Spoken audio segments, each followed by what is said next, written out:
Hi, this is Luke with RocketStoveCores.com. Today I'm going to show you how to assemble your very own Walker Superhot 6-inch J. So what do we have here? This is a rocket stove core. It's a highly efficient wood-burning stove. This one is made out of ceramic fiberboard, which is used in kilns, boilers, and other high-temperature industrial applications. We're using it in this case because it's very insulative, allowing the burn chamber to get to about 2,000 degrees Fahrenheit. At that temperature, pretty much all the wood gases are going to be combusted. If you're burning this correctly, you should see little, if any, smoke at all. The heat can be used to cook with, to warm water, or if it's attached to a mass, it can be used to heat a space. So for example, we could surround bricks or cob, which is a mixture of clay and sand, and those materials are going to absorb the heat and release it slowly over time. So you can have a very fast, efficient, and hot fire, and then harvest that heat and slowly release it into your room over time instead of having the place heat up really fast and then cool down as soon as the fire's out. So you could burn maybe for 2 hours and then have your home hot for the whole rest of the day, maybe even 2 days. There's plenty of information about these online, about the theory and applications. I'll put some links below, but for now we're just going to pull this thing apart, put it back together, and try and have a little fire.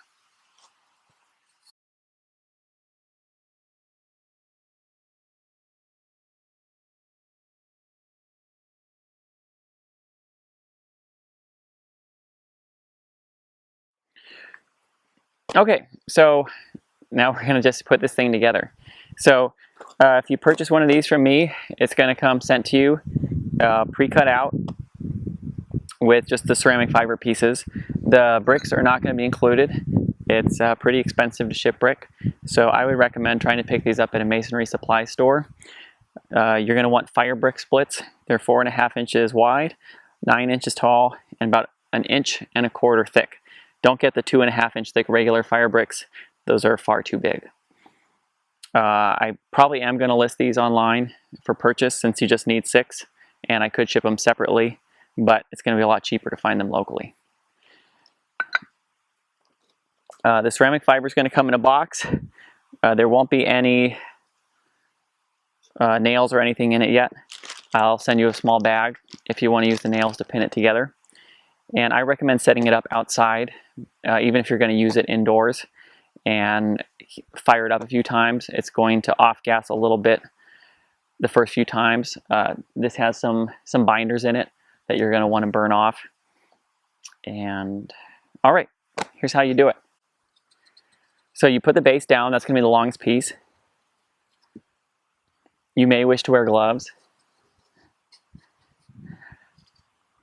And if you're really sensitive, you might even want to wear a mask. Okay, it's a little bit windy today.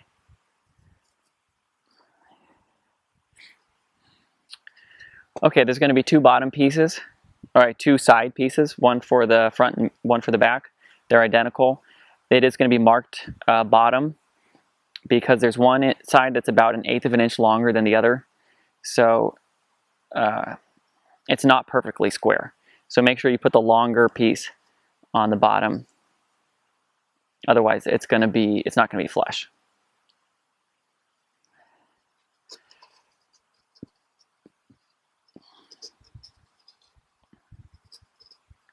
So you're not going to need really any tools to do this.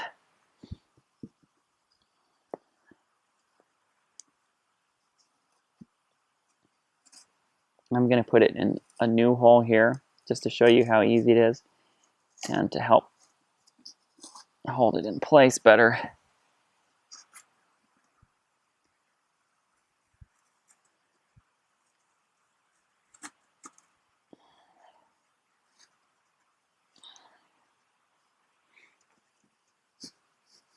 Okay, piece of cake.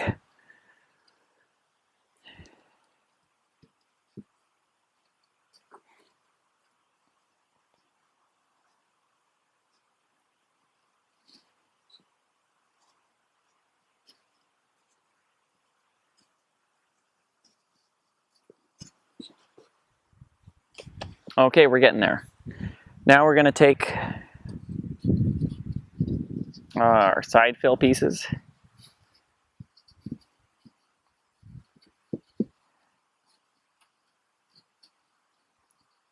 They're going to go flush with the back.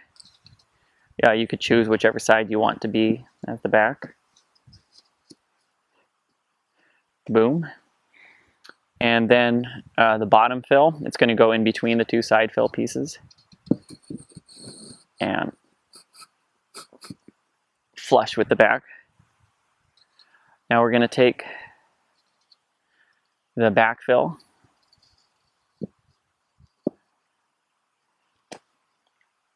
Now we're going to take our fire bricks. Again, these are not included with the ceramic fiberboard kit. So I'll probably be selling these separately. You can buy them at a local masonry supply. You need 6 of them. One's on the bottom. You can buy fire brick split that are just fire brick split. They might be called insulative fire brick splits. It really doesn't matter which kind you get. Get whichever one's the cheapest is what I would recommend for this application.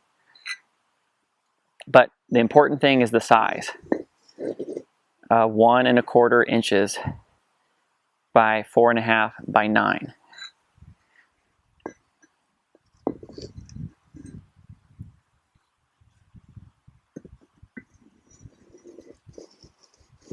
Do be careful with them. The fiber ceramic board is durable, but it will abrade if you scrape them or drop it on it too much. Okay, we're getting close. The 2 top tunnel fill pieces or covers, you're going to just place them right in here with the lip facing towards the fire bricks. Okay, our core is assembled just like that. Now we're just going to need to put the riser on. You're going to have 4 pieces here. I'm just going to pin it together for now, but you may want to get some like pipe strap. It's kind of also known as plumber's tape, not the Teflon tape, but the stuff that's made out of, it's like galvanized probably, and you can wrap it around and clamp it together. That would be a good long-term solution for holding this together. But it's definitely not required. This stuff will hold itself together just with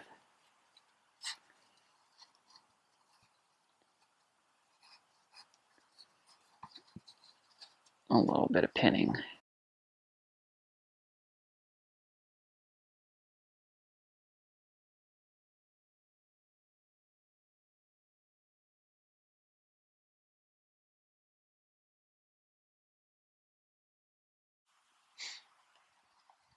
Okay, it definitely would not hurt to have some strapping around this altogether, something out of metal or a non-combustible material. For now, this is going to be fine for our purposes. Okay, great. Well, we've got it all together, pretty straightforward, and it's time to get a fire going. But first, I went and grabbed a few bricks. I wanted to give you a suggestion that if you're burning this outside, obviously make sure you're burning in a safe area. It's rained here a few times the last couple days, so I feel very comfortable where I am. But I do suggest putting a few bricks or some kind of rocks or something. You could use some concrete cinder blocks to put some weight around it, since it's really just pinned together, which is holding it. But if we were to put any weight, or like, for example, if we had a piece of firewood that we were kind of adjusting, it could lever this apart, and we don't want that to happen. So this will just give us some insurance against that.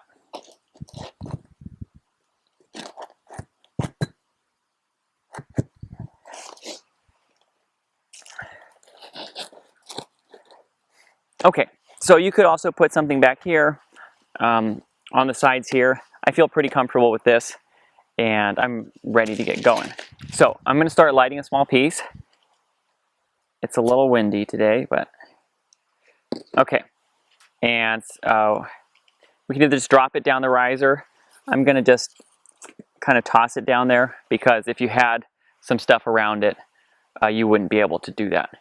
So we're doing that to just kind of try and get some draft going in this direction, getting the air going this way and up. That just a little bit of heat should do the trick. Okay, I'm gonna make some more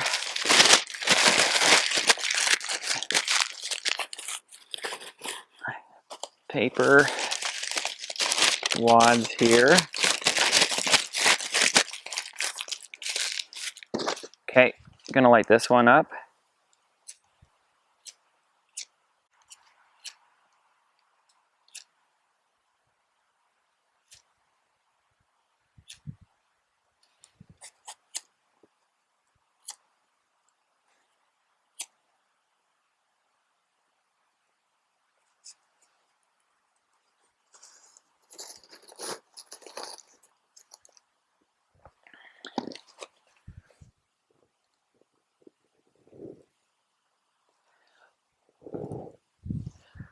Okay, I was having it want to come back this direction, so sometimes you're just going to need to blow in there a little bit. But as you can see now, it's going the way I want it to. So I'm going to quickly grab some kindling.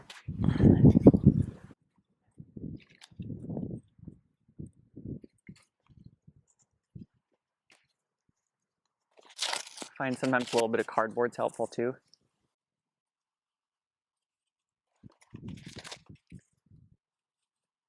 Okay, go.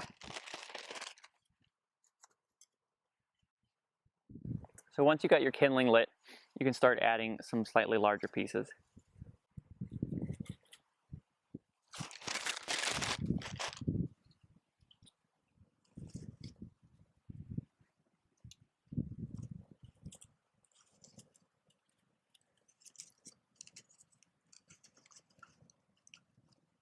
So at this point, you would just want to have one, probably two nice hot burns.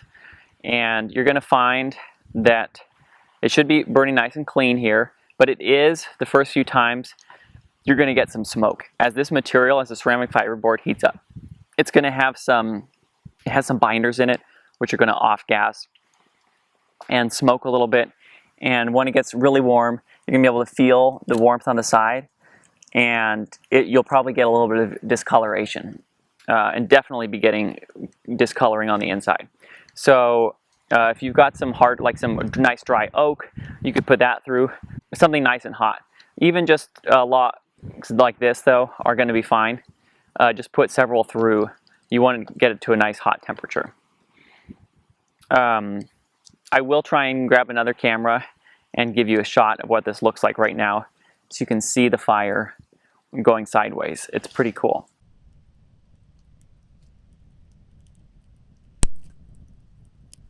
It's been burning for a little while. I just want to show you one other idea. I went and grabbed a few more bricks. I think I've got about 16 bricks here. You could just use regular clay bricks. These are fire bricks. You may want to use fire bricks for the area that could be touching the hotter pieces of wood, but these lower ones, it really doesn't matter. This is really quick and very dirty. It's not a work of art, but it adds some extra functionality to it. It gives you a few extra inches of your burn chamber. You don't want to go any higher than this really, because then you're going to deal with having a reverse chimney competing with this side of the riser. So you're going to be getting the fire going this way more. You don't really want any wood sticking very far out, if at all. Really, you don't want wood sticking out. Well, that's about it. I hope this was helpful. As you can see, it's pretty straightforward. No tools required. If you'd like to purchase one of these stoves, you can go to rocketstovecores.com. I ship throughout the United States. You can probably do international shipping as well. I'd like to thank Matt Walker. These are his plans that I've been licensing. You can check him out at walkerstoves.com. He's got other plans for heaters, cookers, a lot of great stuff. I hope to put out more videos in the future, so please subscribe if you're interested. And until then, please burn safe and stay warm. Thanks.